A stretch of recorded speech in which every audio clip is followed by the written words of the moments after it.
Assalamualaikum warahmatullahi wabarakatuh. Apa kabar kawan-kawan semua? Apakah baik-baik saja? Semoga sehat selalu dan diberi kelancaran segala urusan. Kali ini saya akan menceritakan kisah nyata pendakian kawan-kawan. Cerita ini saya dapat dari kawan saya, Farezi, yang berasal dari Bima, Nusa Tenggara Barat. Sebelum menyimak videonya, ada baiknya kita berdoa agar terhindar dari hal-hal buruk. Oke, simak saja videonya sampai habis. Cerita ini bermulai pada hari Jumat, tepatnya pada tanggal 5 Juni 2020. Saya bersama 6 teman saya yang bernama Sam, Lala, Haikal, Munir, Nero, Usman mendaki gunung lokal di salah satu daerah saya, namanya Gunung Maleme, Puncak Donggo. Ketinggiannya sih 1050 mdpl yang tidak terlalu tinggi, tepatnya di Bima, Nusa Tenggara Barat. Singkat cerita, tepat jam 4 sore kita memulai pendakian, dan dalam perjalanan kita belum menemukan kejanggalan satupun di dalam pendakian kita. Lalu tepat pada jam 6 sore kita beristirahat sejenak di pos 3 dan melakukan sholat maghrib. Setelah sholat maghrib kita melanjutkan perjalanan dan tiba di pos 4 sekitar jam 8:15 malam. Karena kemalaman, kita memutuskan untuk beristirahat dan langsung membangun tenda, dan kita pun bermalam di pos 4. Di saat kita membangun tenda, pada malam itu ada kelompok lain yang sedang mendaki juga, sekitar 6 orang. Singkat cerita, sesudah beres saya dan teman membangun tenda, malam itu kita bersantai-santai, menyeduh kopi, memasak, dan berbincang-bincang. Nah, pada malam pertama ini kita baru menemukan kejanggalannya. Dalam 2 tenda, satu tenda berkapasitas 4 orang, satunya lagi kapasitas 3 orang.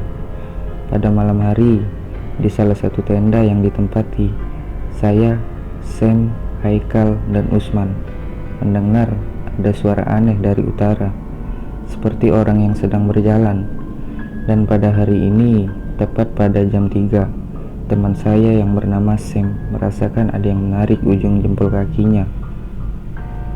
Sudahlah, mungkin halusinasi saja. Tapi di saat itu dia tidak menghiraukannya, karena dia mengira bahwa temannya si Usman yang biasanya mengganggu saat dia tidur. Tapi lagi-lagi jempol kakinya ditarik lagi yang sebelahnya.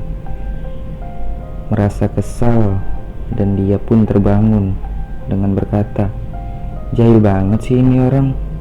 Pas dia bangun, di situ ternyata teman-temannya sedang tidur pulas, dan berpikir, lagian juga sulit kalau mereka usil.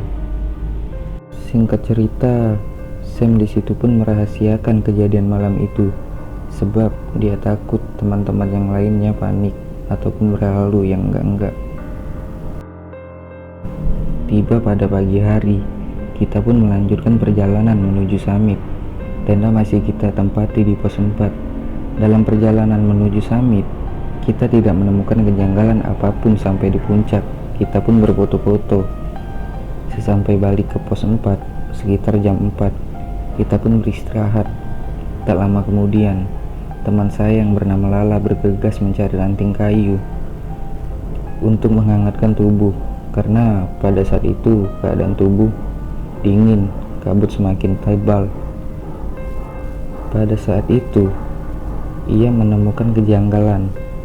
Pada kejauhan 100 meter, dia melihat dari bawah jurang ada sesosok perempuan berpakaian serba hitam melambaikan tangan dari bawah.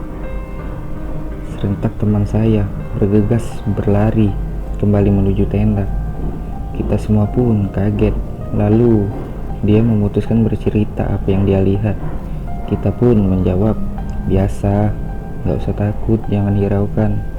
Nah, tiba malam kedua. Setelah kita selesai duduk santai minum kopi, kita semua pun kembali tidur di dalam tenda. Kita menemukan kejanggalan. Sebelum tidur, kita semua mendengar lagi ada segerombolan prajurit yang datang dari arah utara. Serentak kita terdiam mendengarkannya. Semakin dekat, semakin jelas. Sudahlah. Tak lama kemudian, kita semua tertidur. Pada saat itu, saya sendiri bermimpi. Saya didatangi seekor monyet kecil yang memberitahu saya akan ada sesuatu. Monyet itu seakan-akan berkata, "Hei, kamu, lihatlah salah satu rekaman atau video di gunung ini, bahwa ada sosok makhluk gaib yang tertangkap pada kameramu." Lalu dalam mimpi itu saya mengecek HP saya. Ternyata benar, ada. Itu posisi masih dalam mimpi.